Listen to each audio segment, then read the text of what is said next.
Au Rayon X vous présente cette semaine une nouvelle solution dans la prise en charge des maladies neurodégénératives.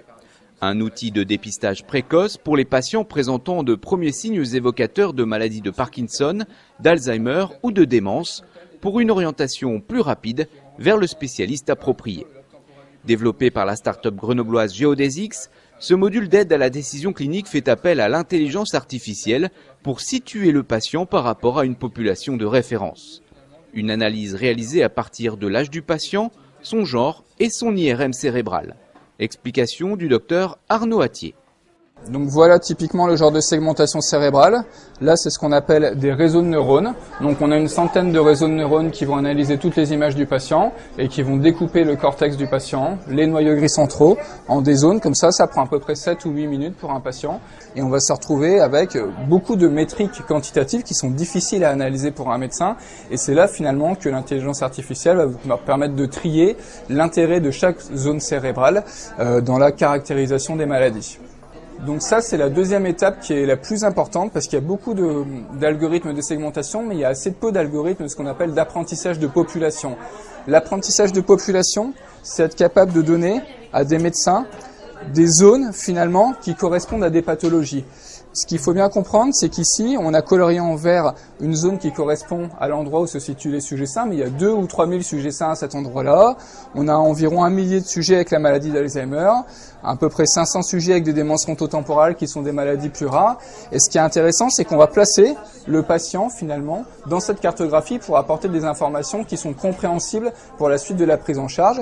L'autre chose intéressante, c'est qu'à une seule maladie étiquetée cliniquement par des neurologues va correspondre plusieurs profils en imagerie et qu'on va être capable de caractériser le type d'atteintes protéiques qui sont associées à une maladie.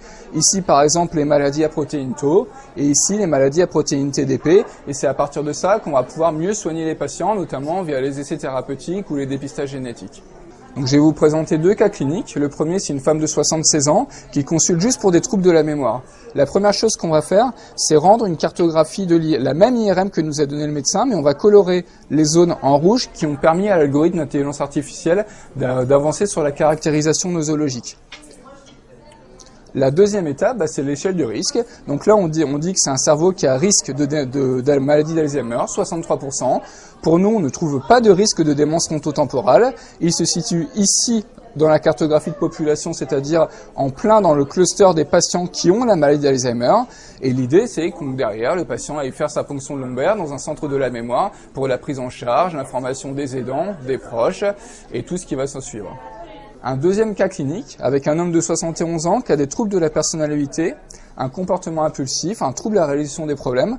Vous voyez ici sur la cartographie qu'il y a des zones qui sont plus atteintes que d'autres, notamment dans les lobes frontaux du patient, au niveau des régions insulaires, des régions pariéto-occipitales. Et c'est important ça qu'on puisse expliquer ça aux neurologues, aux radiologues, sur comment on est arrivé à la décision clinique.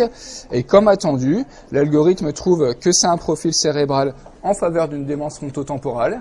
Mais là, on va aller beaucoup plus loin. On va dire non seulement c'est une démence frontotemporale, le risque de maladie d'Alzheimer est pour nous très très faible chez ce patient.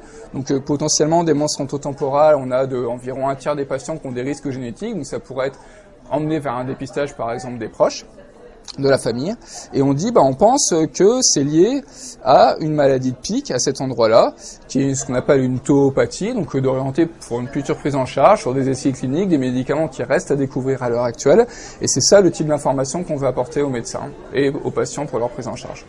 On a validé ce logiciel qui a une efficacité sur du multipathologie comme ça aux alentours de 80%, qui est actuellement ce qui se fait de mieux en logiciel, que ce soit recherche ou commercial, pour aller faire de la caractérisation nosologique. Et là, en fait, on va commencer une grande étude multicentrique française en prospectif pour vraiment aller sur des métriques médicales et voir la plus-value pour le patient au quotidien avant d'arriver, on espère, à la commercialisation d'ici 2 ans de ce logiciel-là. C'est la fin de cette émission. Merci de votre fidélité et rendez-vous le mois prochain pour découvrir de nouveaux cas cliniques.